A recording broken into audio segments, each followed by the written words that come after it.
One of the other things that we need to decide when we're picking out a scope is if we want to go first focal plane or second focal plane.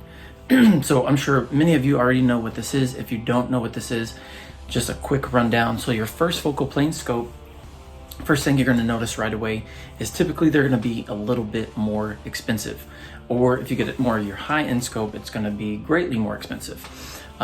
With all the scopes and the technology and everything they're coming out with now, you can get a really nice first focal plane scope with all the features and benefits that we need for our long range shooting for pretty close to that $600 to $700 range, which, considering some of the high-end scopes into the several $1,000 range with those same features and benefits, that's a pretty good price point.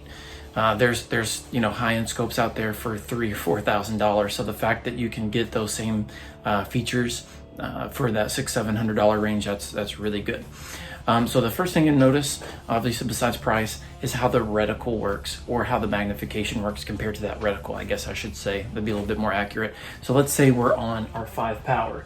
Now it's not really going to look like this. This is just a terrible example, but it does show it. Is your reticle is going to be quite small. You still be able to make out the reticle. So if you're in a hunting situation, you get a wide field of view, you can still make out the reticle. What you can't necessarily do, at least I can't do, between my eyesight getting older and how small it is the sub-tensions. So like the 1/2 mil marks. If I have my scope set to 5 power and I'm shooting out to something like 1,000 yards and I need to hold 1 mil for the wind, I'm not going to be able to do that as good as zooming in, just because I can't see it as well. It's not just me, everybody. It's just because that reticle is so small, you won't be able to really make out those sub-tensions. So we're going to need to zoom in to make those shots. So once we zoom in, if we get to 20 power, we're going to be able to make out our mil dots, our half mil sub-tensions. If you have MOA, then you're going to be able to see those. If you have it set up half MOA or 1 MOA, 2 MOA, however your reticle is designed, you're going to be able to make out those sub-tensions significantly better. The other thing that you're going to notice is that on a first focal plane, our reticle is going to be the same size compared to our target, meaning when you have 5 power, you're going to have a small target and a small reticle, but they're going to be the same in relation to each other. Now, when we zoom in, our reticle is going to get larger, and then our target is going to get larger. It will zoom in, and your field of view will shrink, but our sub-tensions relative to our target size are going to be the same. Meaning, if you need to hold 1/2 mil or 1/2 MOA or full MOA, all the way down to 5 power, it is going to equal, let's just stick with mils. Let's say we need to hold 1 mil for wind. At 5 power, it's going to equal 1 mil. At 20 power, our 1 mil is going to equal 1 mil on our scope. Now, if you have a second focal plane, I think typically the sub-tensions and all the tensions on there are going to equal exactly what they are. So 1 MOA or 1 mil is going to be 1 mil at max power. What you'll notice is when you zoom in and out, your reticle stays the same on a second focal plane, but your target will shrink and get larger as you magnify it or go to the lower power. So from 5 power, it's going to be smaller. From 20 power, your target is going to be larger because you're zooming in on it, but your reticle will stay the same. So if you have one of the scopes where the reticle is the correct size at max power, let's say 20 power, then everything's going to work out perfectly for you. But if you're in a hunting situation, you may not need it on max power because that's going to cut down your field of view. So if you have an animal that's moving around, you're likely going to lose that animal because you have such a tight field of view. So you're going to need to back that down maybe to 10 power. But when it is at 10 power, let's say you need to hold, let's say a full mil for wind, that full mil, that mil dot on your scope is no longer going to equal a mil. So you're going to have to do extra math. Of course, you can do that beforehand. and figure out what the tension is or what the hold is, what those mils equal at that magnification. There are some scopes that will kind of split it in half, so it'll be like, say, a 5 to 20 power, and the correct sub-tensions will be at like 15 power. Each scope will be a little bit different, so that's an important thing to know. So I'm gonna roll in some video footage so you kind of see the difference, but my style of shooting and what I always recommend is going to be a first focal plane. Even in a hunting situation, I recommend first focal plane because I don't have to, it cuts out so many different things. And again, like let's say if you're running a second focal plane, of course you can always dial, that's no problem at all. But if you need to make a quick adjustment, a quick follow-up shot, just like what I explained in the other video, if you shoot 1 mil low and you need to dial that up, you may not have time to dial it up. So what we're gonna need to do is a quick holdover, a quick second shot. Well, if you have a second focal plane and you're zoomed in, or you're at a magnification that is not, 1 mil equals 1 mil, then that holdover is going to be incorrect. So what you have to do is either take that time to actually dial it, or you're going to have to zoom in at whatever magnification is equal for 1 mil to equal 1 mil. And if it's too much magnification under recoil, and if something is moving, that's going to be a problem for us. So you're gonna have to take the time, you're gonna have to dial, and if it's a hunting situation, that animal may have moved on and you missed the shot. So for those reasons, in my style of shooting, I do recommend going with a first focal plane. Now, some people say that it's a negative. I don't have this problem, and I shoot sub-MOA targets.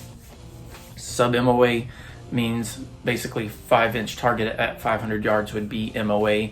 I shoot a 4-inch and a 3-inch target at 500 yards, so it's going to be sub-MOA, meaning smaller than 1 MOA. So if you have a first focal plane, one of the complaints, or that some people see as a downside, is that when you're zoomed in at high magnification, that the reticle could be a little bit too thick, meaning it covers up your target. This is true, you could have that potential problem. However, there are some scopes coming out where the center of it, where the actual cross is, that is actually left open, and there might be a tiny little dot in there. That way, if you have a tiny little target, you're able still to fully see that.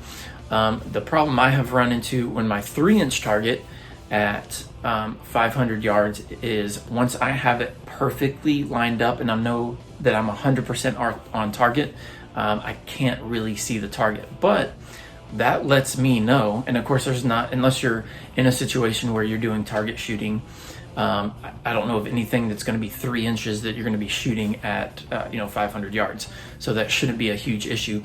But because that target does hide behind the reticle, I know I'm perfectly on target, so it's not a huge deal for me. I don't really have any kind of problems as far as that.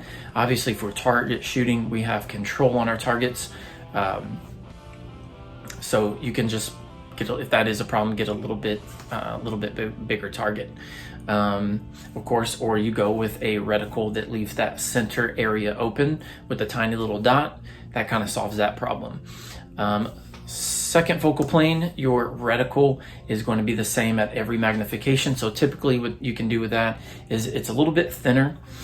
So when you're zoomed in, maximum and minimum magnification, you can see the full reticle throughout your magnification. So if you need a wide field of view, and you're zoomed down to say 5 power in a hunting situation, you can still see the full reticle all the way across, so you can clearly see your crosshairs, no problem there. But again, your sub-tensions are going to be off. For me, it is more important to have my sub-tensions correct at every magnification than it is that my target might be too small and is partially covered up by the reticle. I don't really have a problem as far as that goes, so that's never been an issue for me. The other thing is on the first focal plane, with it zoomed out like the 5 power, I do have a little bit of problem seeing it until I get to about 8 power. Once I'm at 8 power, I can pretty much make everything out clearly. Of course, being older myself, my eyesight is going a little bit. which is why I have the glasses. But typically when I do shoot, I'm gonna shoot with contacts. That way I don't have glasses in my way. And then some of those lower powers, again, it's not a huge deal because I can typically see it fairly clear, but generally right about, I would say 8 power is where I can make it out and don't have any kind of struggles with that. But again, if I'm shooting for supreme, what I would consider maybe supreme accuracy and supreme precision, meaning shooting a 3-inch target at 500 yards, I really need to make out those sub-tensions because I'm going to be holding for wind. And if everything is not 100%, you will absolutely miss a 3-inch target. It is, especially with the wind, that's what I like about the tiny targets at the further distances, is it really helps get your windage and all the little details on point. So let me roll some footage. This is how a first focal plane looks different than second focal plane.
So another reason why I really recommend the first focal plane, again, same reason, basically all the sub-tensions are exactly the same. And we will get a little bit more into detail with this when we learn how to use the reticles. I'll make a video on that of how to use the reticles, and I'll go over the formulas. But we can actually use our reticle. Our reticle is essentially a ruler, or you can think of it kind of like a calculator. I think a ruler would be more accurate. But we can actually measure our targets and get our distance from that. So if you need to measure a target, say that's at any distance, when you're zoomed in or zoomed out, any magnification level, we can accurately measure our targets. Now, typically when you're gonna mill a target using the reticle, you're gonna want it accurate as possible, so you're probably gonna be on max magnification. So if you have a second focal plane and max magnification is where your sub-tensions are correct, then that's not necessarily a problem. However, if it's not correct, let's say they go halfway and they do something like 10 power or 15 power, but you have a 25 power scope, it's going to be very difficult to see at 10 power if you have a target that's out there, 500 or 600 yards, to really see those sub-tensions, or even between the sub-tensions. It's going to be very difficult to see if it's 1.1 mils wide or 1.2, or let's say 1.15, which is already kind of difficult to do anyway, but to really get those quarter and half mil, not half, I would say 0.1 and 0.2 mil mark, or 0.05. That's where it's really, really difficult. You're going to really need that magnification and really have everything correct. So we'll get more into that, but again, I strongly recommend the first focal plane scopes. I think the benefits greatly outweigh what some people consider the downside.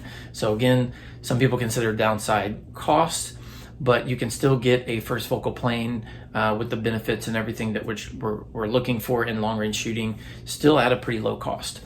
Other thing is making sure the sub-tensions are correct. So when we're doing our holdovers, even if we have to hold under, when we hold for wind, when we're milling targets, we got to have it at the right sub-tension. And the fact that we can't do that with the second focal plane, meaning you can't do that at every magnification, for me, I'm not a big fan of that. So I like and strongly recommend first focal plane.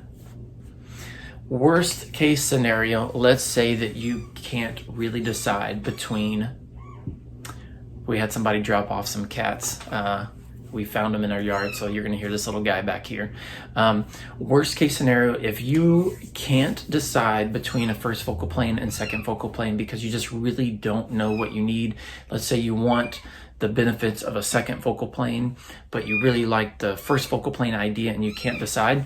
That's where I would recommend on, I would say something like a fixed reticle, fixed magnification, like the SWFAs.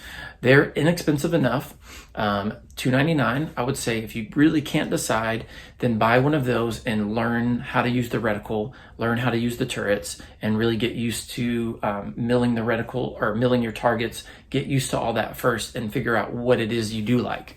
And then at that point in time, you can use that scope on, let's say, a second rifle if you want to upgrade your scope. Or if you want to upgrade the rifle first, then you've learned how to use that scope. You can use it on your upgraded rifle. And then if you decide to upgrade the scope, you can put the SWFA, the less expensive scope, on a different rifle.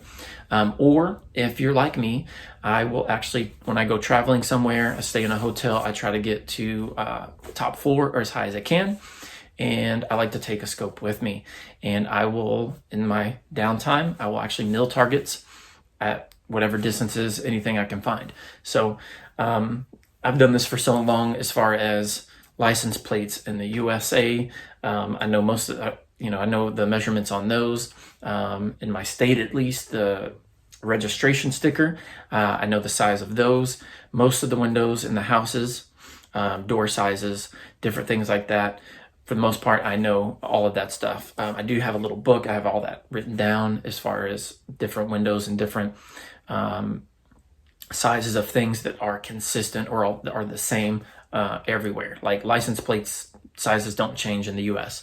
So while I'm on some downtime, I'll start milling some license plates and start really practicing that and see how far stuff is away and keep that skill set sharp.